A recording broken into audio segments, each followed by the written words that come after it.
Fantastic. Welcome to the special episode of the Pet Biz Project. So today we've got something different for you. We're going to be diving into the exciting journey behind the new look of Pet Biz Creatives. So if you haven't noticed already, our website and our branding has undergone a big transformation, and we really wanted to take the time to just stop and discuss the reasons behind why we did this refresh, what was the purpose of it, and then also some of the thought process that we went through as a team, and myself and my business partner Erin as the founders, the thought process behind why we felt this was necessary. So first of all, I just want to do a brief introduction. If you're not familiar with our podcast and you haven't listened to us before, we are a pet industry specific podcast. We specifically focus a lot on e-commerce brands. So you'll notice us talking a lot about Shopify websites and Klaviyo email marketing and things like that. But a lot of the insights and strategies and knowledge and education that we share through this podcast can be applied to many different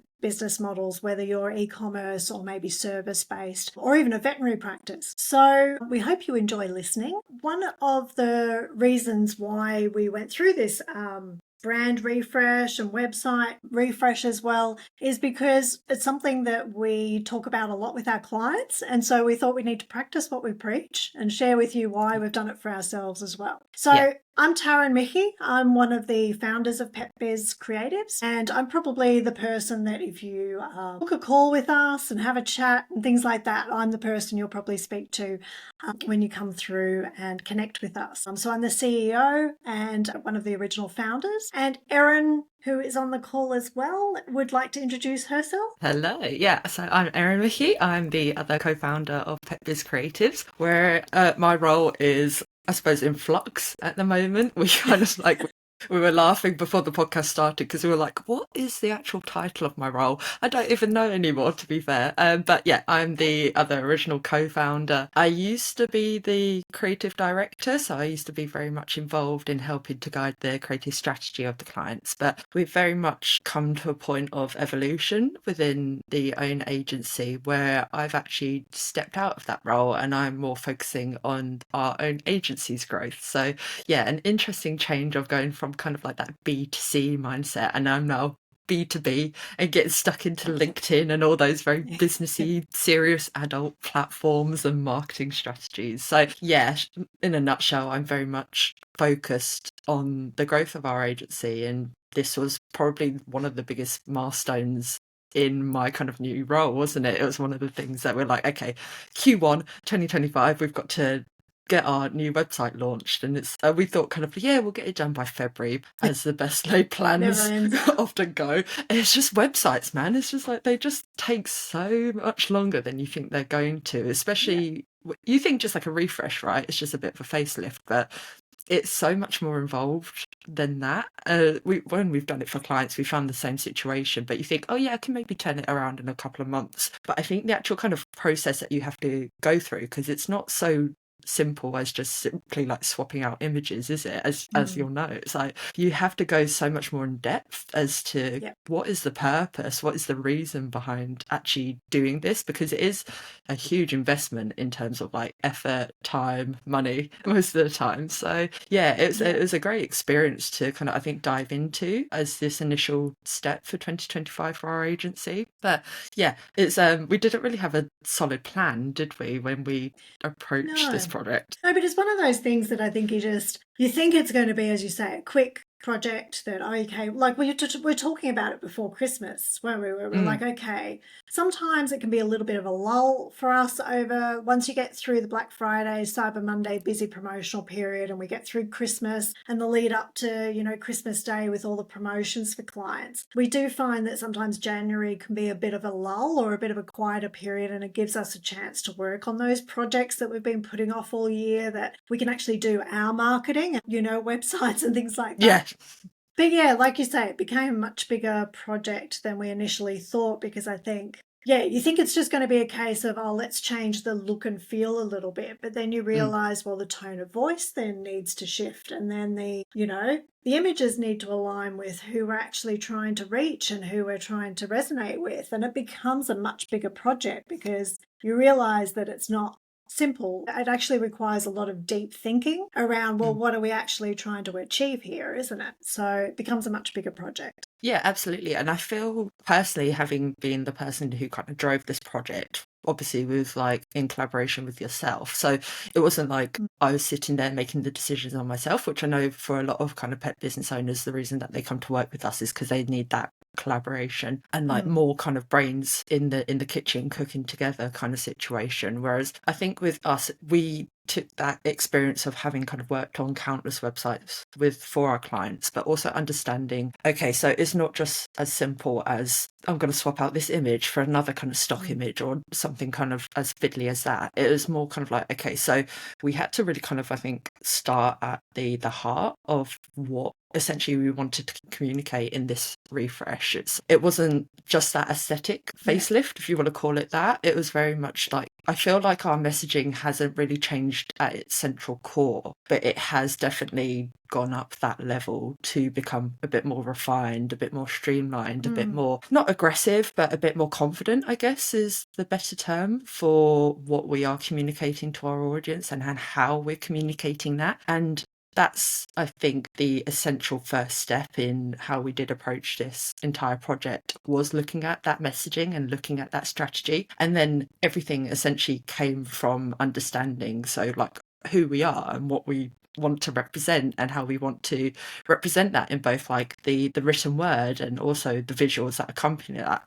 I think it's almost like that puzzle piece situation, isn't it, where every element has to interlock, but you can't rush ahead, you can't skip a step and just go straight for like, I'm going to choose these pretty colours or anything like that, because then again you're just, if you, I think, approach a refresh in that capacity, then you're essentially just going to end up with the same website as you had before. And if you're definitely approaching it with that mindset of like, okay, I want to elevate kind of the look and feel and performance of my website to create more conversions, it's not that you can't take that superficial stance towards a website refresh. I think you have to kind of go back and take that good hard long look at yourself.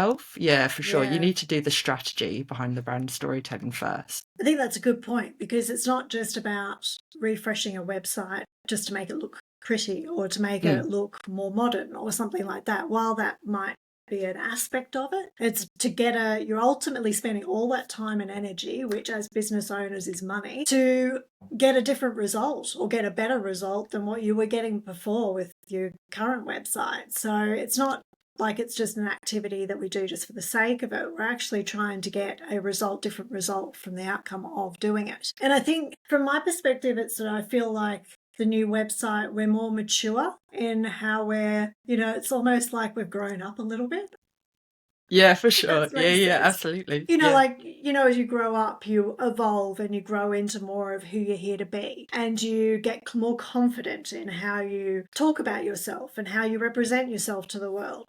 And I think it's just like that with our website. It's like when we created our last website, that felt like we were very, I suppose, new to the pet industry, but also, just still discovering who we were and what problems we were here to solve. Whereas this website is very much the outcome of listening to lots of feedback from many clients and leads that we've spoken to over the years. It comes from our experience with the podcast and speaking to lots of industry experts. It just feels like, we're a lot clearer about what we do now, because we have been doing this for many, many years now. So I hope that makes sense. Yeah. No, I think it's the perfect way to think about it, because I think it is that kind of that growth and that journey I think the agency's gone through. Because I think if anybody had seen our website as it was, in 2024, as recent as that, you'll see it is like quite a dramatic shift, I think, quite tonally in how we do represent ourselves. For example, we've very much moved away from that, the reliance of like a very typical thing of like stock images of people with their dogs or cats and things like that. Is, I think, something that we kind of do preach to a lot of our clients as well, is if they are relying on things like stock images to help develop the aesthetics of their brand, it's you don't necessarily need to rely on those kind of those hammy stock photos of like, like a paw like reaching out for some food, or just like things like that. You don't need to rely on that if you've got a strong enough strategy to your pet brand to communicate kind of why pet parents should listen and care about you as a pet brand. And I think that translated over to our own approach. Is like we didn't have to like plaster stock images of like people and their dogs and cats or other pets across our website to represent our own value as an agency, because we've got the name Pet Biz Creatives, don't we, in our own agency people know name. that we service the pet industry. It's like it's a no-brainer when you see the logo. It's not something that we then have to go and reinforce, I suppose. But also I think, one of the big reasons I love the look and feel of our new website is because it is in stark contrast to a lot of other marketing agencies or services that service the pet industry that are out there, not just in Australia, but globally.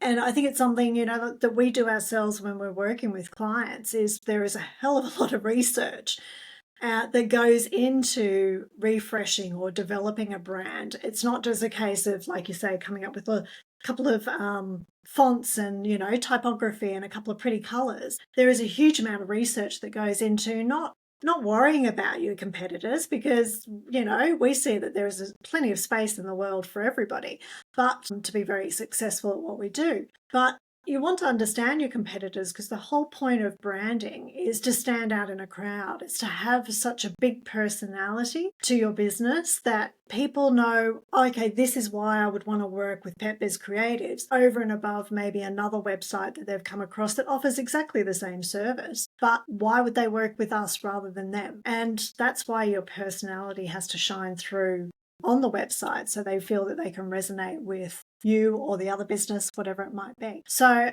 I really love with our branding that it is so dark and bold and in your face sort of thing a little bit, because it does feel more representative of us, as that confidence that we have in what we do and our ability and how we can support pet brands. Yeah, for sure. I think one of the ways that we did come to the approach that we've now adopted, in terms of, as you mentioned, that dark, dramatic look, it's very much got like quite a futuristic, space-like feel, which, you wouldn't necessarily marry pet agency with space. That kind of like those two circles don't very much like overlap naturally. But it was a very strategic choice by ourselves from our research and looking at what both kind of like pet focused agencies or marketing services were doing versus, generic digital marketing agencies, whether it was in Australia or it was in the USA or it was in Europe. We did look worldwide as well as locally,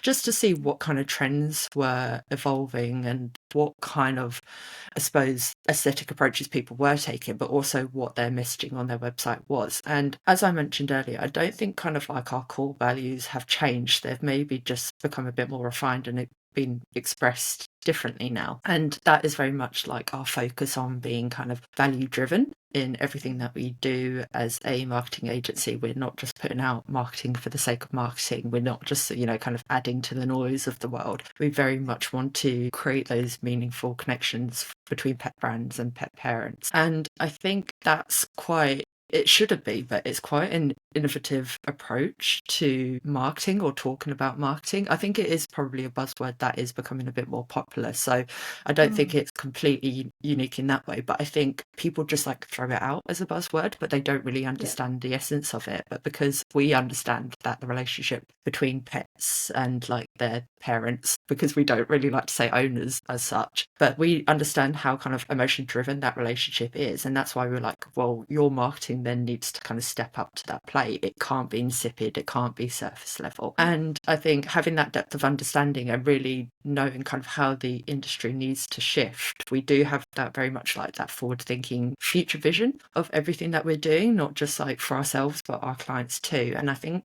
that's very much the seed that was planted, I suppose, in our own minds of why kind of the futuristic look then did evolve, because as well, like, we've got to be at the forefront of these marketing trends. We've really got to, kind of like innovate how we do things for our clients and again for ourselves. So Yeah. That was kind of like, that's the connection. If people are a bit surprised when they do go on the website and they're like, why does it feel so like weirdly spacey? And it's because we are looking towards the future. We are looking towards that new frontier and how Yeah. that is going to change. And we're going to be the ones to help pet brands lead it, essentially. That's the kind of like the energy, I think, that comes from that. Yeah, and I think it's, AI is becoming such a huge topic of conversation, and it's something that we're all learning how to implement into our businesses on a daily basis, because there is so much opportunity that you can leverage there using AI and the future of technology and systems and automation that is going to be just constantly changing daily as we move forward. It is hugely,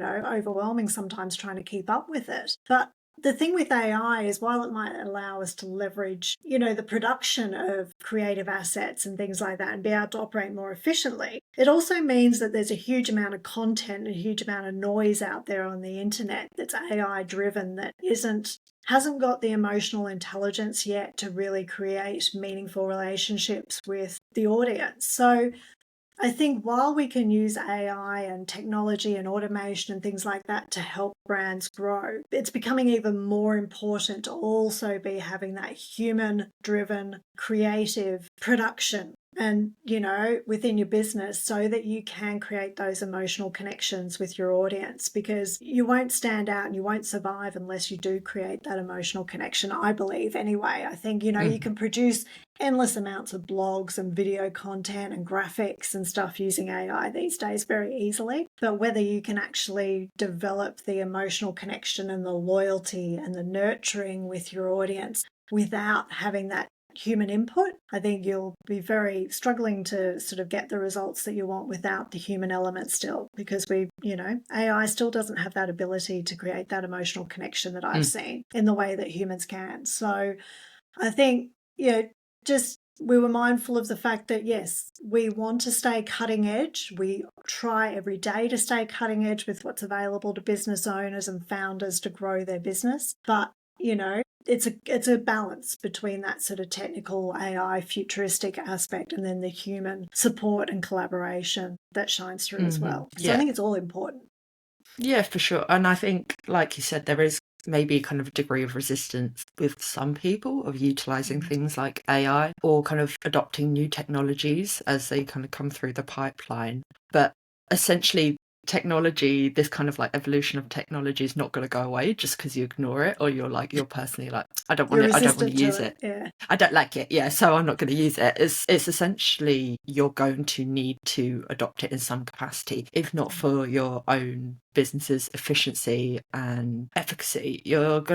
It's just going to become a part and parcel of how systems operate and how you can get the best results out of things like your marketing and your operations. And as an agency, as you mentioned, we're very much of that opinion that you do need to be prepared and willing to adopt new technologies and to look at things like AI for leveraging your results, but also not to become like wholly dependent on it. And I think that's the difference between the pet businesses and pet brands. Essentially, pet businesses are the ones that like kind of might pop up and be like, I just want to make money from this, it's just like a quick turnover, it's not something that I have real kind of like heart and soul in, versus the pet brands which are like, I'm going to do whatever it takes to kind of see the growth that I envision, or they make the impact on the world of animal well-being that I want to make. The people who kind of operate at that level and have that vision are essentially the ones that we're aligning with through this website refresh. And I think they'll naturally understand that just because maybe we have like this like futuristic, slightly techy look to our website and our branding now, that doesn't mean that we've lost that emotionally driven heart behind the marketing. And again, if you do look at the website, you'll very much see that in action.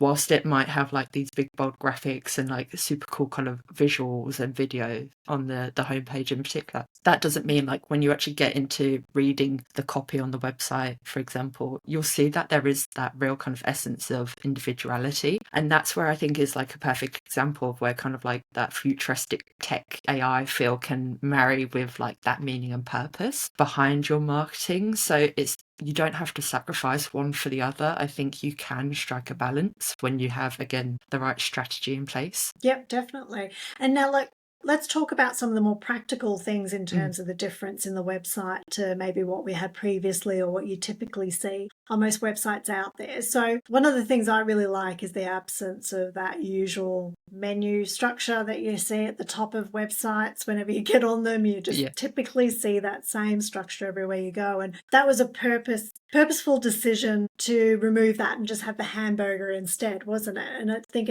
I love the fact that that's removed, because I feel like sometimes the menu structure, while it can be important on some websites, I'm not saying this is the case for everybody, but it distracts and it gets people clicking through to other pages before they've digested what you want to communicate to the person from the get-go on the homepage. You know, it almost turns the homepage into almost like a landing page, a sales converting landing page, because you haven't got that distractions there of other menu items that, you know, they're sort of taken on a journey as such through that page. Do you agree? Yeah, 100%. I think it's something that I suppose more websites are adopting. I am seeing it more frequently personally, and not just in the pet industry, across all different niches. But I think it is something that still maybe surprises people when you don't have like that conventional structure to the website navigation. But again, it wasn't something that we flippantly went, oh, we're just going to change that because we prefer the look of the hamburger, like it in a practical capacity, neater. But it was again very much coming at it from how we're connecting with pet brand owners and how we're communicating with them, how we're connecting with them. And as you said, I think it's just the kind of the clarity of the user experience was very much at the forefront of this website refresh. We didn't want to, you know, kind of put barriers or make it more difficult for people to navigate the pages, but we did want the journey to become a bit more streamlined and a bit more structured in the regard of how we wanted them to consume the information that we wanted to communicate to them in stages, rather than naturally then bouncing from page to page and maybe getting an incomplete picture of how we can support and service them. It's now, I believe, structured in such a way that it does feel like it flows a lot better. And again, I think it was that importance of every stage we were like, okay, now what is the user experience here? Like, is it good? Is it clunky? Like, what are they kind of receiving at this particular stage? And I do think that is integral to any kind of website development, whether you're starting from scratch or you're refreshing your website. Very much understanding, like, you might be coming at it from the understanding of, I know what I'm saying, like, I know how this page is supposed to function, but does it kind of work the way that you're supposed to? And that's why you have to go through several rounds of user testing. Like, we got multiple team members to check out the website before it went live, just to make sure that it was working the way we needed it to. So yeah, definitely kind of like that structure and the layout and the user experience of the website was something that was super important to us. But also we didn't want to just replicate again the approach that maybe every other website is. We did want to do something that felt more aligned with our beliefs of how a website should essentially function, and how, because it's, you know, you can't be sitting there scrolling through endless pages these days. Everyone's time poor, right? So it was a very conscious effort of how can we make it as like effective and efficient a website as we possibly can. Yeah. And another thing that we added to this website that we didn't have so much of on the last one was case studies. And I think, you know, that's one of the things that, I mean, I know when I'm looking around for a business that I want to work with, I'm looking for a service and I'm looking for the right fit for the support that I need, and I'm looking at other people's websites, I'm always wanting to see other work that they've done. I want to know, okay, what did they do? How did they transform a business, other businesses, so I can see whether it feels like it's aligned with what I'm looking to achieve. And so I think that's something that we both recognise was lacking a lot from our past website. And so we're focused heavily on providing testimonials of some of our clients on there and case studies. And that's something that we've got in the pipeline to work on a lot more and add more to there over time. Obviously, it's just we wanted to get this thing live, but it's yeah, for published. Sure. But yeah, we're going to be adding a lot more case studies to the website going forward as well, so people can really understand, not just, you know, okay, this is just another marketing agency, but they work with pet brands, but actually what does it look like to work with us? What are the things that we've implemented for other clients, and what results have they got from that? Absolutely. I think one of the amazing superpowers of case studies on any website, whether it is B2B or B2C, because I think, again, something that we've been developing with clients is to get those case studies up on their websites, because essentially it is that proof of in the pudding kind of Yeah. situation. It's like we could, of course we're going to talk about ourselves as like amazing and like we do fantastic work, and of course you want to work with us. Every website Yeah. under the sun is going to like big themselves up in that capacity, right? Like we all Yeah. do it. You have to. That's just You've got to sell understanding. yourself. Yeah. You've got to sell yourself. Like that's it. And but I think that's the difference, where people are kind of maybe reading a page and being like, yeah, okay, cool, you can maybe do this for me, you can maybe do that, but can you actually? It's always kind of that question at the back of your mind, isn't it? Like, can I trust you? And again, Yeah. that's something that we work very closely with our clients on, is like building that kind of that trust with their pet parent target audience. And we have to do the same with our own clients, right? And the only way that we can do this is to prove that we can walk the talk, essentially. Like we can actually, help them with like a kind of brand development project, or we can help them build a website, or we can help them get amazing results from their paid social media advertising. And that takes time to be able to, again, kind of build that trust with a client. But through having those case studies on a website, we can just validate at least that we do know our stuff. It's such an amazing tool, I think, for any business under the sun to be able to develop for their website. And as you said, it's something that we're just continuing to develop as we go along. It's like by no means our website is not finished. It's going to continue No, this is to just the grow. starting point. Yeah, and I think case studies is going to be like a primary focus of how Yeah. we do continue to grow, and something that we're going to feature more on our website as well. And I think, we just think having that hub of case studies is just like a really interesting insight into the broad spectrum of pet brands that we do work with. And also, I guess our mentality of like, there is, like, as you mentioned at the very beginning of this episode, is like there is space for all these pet brands to operate and exist within the Australian pet industry, and we can prove how we can help you to do that. Like, Yeah. it is not competition, it's collaboration at the end of the day. And I Oh, think, definitely. I mean, that's the way the world's going, I think, is partnerships and collaborations, because you're so much stronger together than you are separately. And I think we're all different. If you can, and it's something that we see a lot with the brands we work with, is that mature attitude that there is enough space. We might both be selling, similar solutions to pet parents in terms of, what their pets need, but everybody's got a different brand, everybody's got a different approach, everybody's got a different slant on what they can do to help and how they can look after your animals or help you to have a closer, deeper relationship with your pets. But I think they've all got their own individual style that they can see that there's a place out there for each and every one of them. It's not competition, it's collaboration. That's definitely something we both look for in clients that we work with, isn't it? Is that mindset of growth mindset, that they're open to collaborating with others in the industry and not got that fear mentality or lack mentality.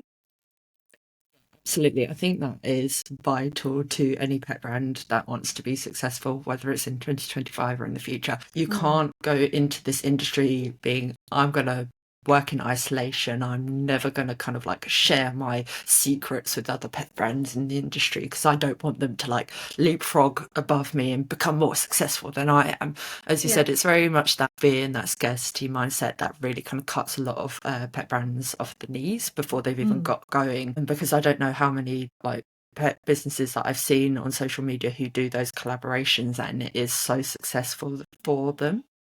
And again, I think something that we do want to communicate through our website is like, whilst we've got like these services, is we're not just that service provider, we're also opening you up to these like this whole wealth of connections through working with us. And again, the relationship that we're building with our clients isn't kind of like, we're not just ticking a box for you, we are helping that kind of that growth of your business in a more intrinsic capacity. And part of that is through helping you to build connections in the industry through that we've produced ourselves, that we've kind of nurtured those relationships, and now we're allowing you to kind of just basically stand on top of our shoulders and kind of achieve that growth through collaboration and partnership. So you're not only just partnering with us when you do come on board as a client, you're collaborating with our whole network of pet industry contacts. So super important for, again, kind of going back to the futuristic feel of the website. I think it's having quite like that universal global feel to what we're doing, like not kind of like being isolated even to Australia's, but thinking about how is Thinking this going big. to Yeah. thinking big, thinking Yeah. global, thinking like universal, that kind of feel. So hopefully that is kind of that impression and the impact that we've Yeah. created through the website refresh. And we've also tried to ensure that there's education, knowledge, support there on the website as well, especially, for smaller businesses just starting out that are looking for tips, looking for inspiration, but then also the more established ones sometimes feel like they're in a bit of a rut and need some new inspiration or need a little bit of a spark of or injection of excitement and ideas. So we've got our playbook, haven't we, on there? And then we've got all our blogs, and then obviously this podcast as well. So there's a whole wide range of sort of an ecosystem of education as well for pet brands, isn't there? There's a heap there, and again, going back to what I was saying earlier, I do understand that people are time poor, so there's a lot that you might feel kind of overwhelmed to access. But I think if you really want to achieve the results for your pet business, you'll make time for that kind of that research and that education. So highly recommend people do check out everything from like our blog, as you mentioned, to the playbook, and listen to past episodes of the podcast, because there's some fantastic conversations with individuals at completely different stages of their pet brand journey. And I think you can learn something new from every single individual who has appeared on the podcast to date. So if you do anything, I'd say just, stick on the podcast as you're kind of like doing your thing, like going to work, walking the dogs, doing the dishes, that kind of thing. Make sure to check out the education on our website, because it has been created for your benefit, not for our own at the end of the day. And I suppose that's one thing that we wanted to communicate as part of doing this podcast is we want feedback. If you're listening to this podcast or if you're looking at our website, post on the contact us page or something, send us a message and let us know what you feel you would love to see, or education you'd like to receive, or, if you've got feedback on things you think should be different or on the website. We'd love to hear that feedback, because I think when we went through the process of developing this website, the thing that really fed into the initial process of designing and thinking about the content and the approach was all the feedback we've received, or all the little comments that people have made when we've been when I've been on sales calls or something with leads, and people have booked in for a chat and want to discuss potentially working together and things like that. I'm always listening to what it is that they're telling me they're looking for in a business, because we're always trying to improve what we deliver and how we deliver it so that it meets the need of pet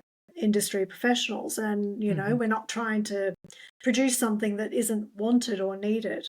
One of the things I suppose I heard from a lot of people that I speak to is that they're coming to us to work with us because they've worked with other service providers or agencies, but they've found that the other providers of their marketing just don't get pets, don't get the pet industry, don't get the relationship between people and their pets or their animals. And I think that's one of the greatest things that we wanted to get across with the new website, is that specialist knowledge and experience that we have, that we're not just winging it. We have been doing this for many, many years and know what works and what doesn't. And we put a lot of time and energy into developing those meaningful relationships with pet parents for the brands that we work with. It's not something that we're flippant about. And so I suppose that's one of the things that we want to get across with the website, is that feedback that we've received time and time again, that's what pet brands are looking for. They're looking for pet industry experts to work with, not just somebody that's a generic marketing agency. So I think that's something that we wanted to get very clear in the new website, that we get that and we understand. Yeah, 100%. Because like you say, we do have that professional expertise as a team, but we also have that personal expertise, if you can call it personal expertise. So I think something personal that I'm experience, maybe. Yeah, personal experience. But something I am quite proud about is how we present ourselves on our about page. So if you've never come across like Pet Biz Creatives ever before, please make sure to go check that out, because I think that's a really good introduction to kind of us, like our mission, like our ethos, like our values, and also to kind of like put a name to a face and to understand kind of like who does what within the team, but also to meet our own pets as well. We've got we love animals at the The end of the board day. And of pets yeah, on there. yeah. Our true bosses, Yeah. Pet Biz Creators, the ones who really run the show. But also it's a good point with our past website, the old website, it was very much because it was originally just you and I that started the Mm, business as the founders, and it just grew from there. But the old website was very much about us, whereas this website is about our team because, yeah, it's not just about you and I anymore. It's about everybody, they do more than we do. So they need yeah, to be yeah. positioned there better than we are. So Oh, the I tea, think yeah, amazing. yeah, the team are amazing, and we are very proud of our team. We've got an amazing team that all get along great. They are so supportive of each other and love brainstorming and collaborating and, getting on there and coming up with great ideas. And Hmm. yeah, you and I are both very grateful for everything that they do for us and the Yeah. clients. Yeah, I think it's just, yeah, like we said, we just have such an amazing team, but I think we all share this vision of like future focus marketing, like trying new ideas, like pushing boundaries, like testing different things. We're not Yeah. complacent with just regurgitating the same old systems or like doing the same thing over and over. If it's again kind of like we might test an idea, does it get results, does it not? And we'll just grow from there. So I think Yeah. the energy and the enthusiasm and the passion from the team, I hope it translates again to the website. But again, it's something that is going to continue to grow as we develop our own website in terms of like communicating more about the team and building those kind of connections and, kind of that human element to what we're doing that just is intrinsic to any marketing at the end of the day, is having that human emotional element to everything we do. So it is a fantastic insight into the team, but like I said, it's something that we're going to continue to build upon so that any new clients who come on board almost feel like they already know us before they've even started working with us. Well, that's what we want, isn't it? And that's where the podcast works really well as well. We quite often hear from people when they reach out is, oh, I've been listening, to your podcast, or I've listened to the last episode or something, and they sort of feel like they know us a little bit. So when you do have a chat, it's like we already, feel like we, have worked together already. Yeah, for sure. Yeah. I think, one thing I would say is if people want to engage with us as well is like connect with Erin and I on LinkedIn. We're probably most active on LinkedIn out of all social media platforms. So if you want to reach out and sort of have a chat or just message or let us know what you think of the website, or let us know what you think of the podcast, just connect with us on LinkedIn and send a message as well. It'd be great. Yeah, I'd absolutely love to hear anybody's feedback. It's just great insights and it's going to continue to help us to develop and improve our communication and the way that we turn up for pet brands, whether in Australia or overseas. So definitely make sure to reach out. We'd always love to chat. And take a look at the website. The most important thing. So thanks for joining us on this behind the scenes look at our refreshed website. We hope it gives you insight and inspiration and maybe helps fuel maybe a brand refresh for yourself. But don't forget to check out the website and we'll see you in the next episode. Thanks. See you, Erin. Bye.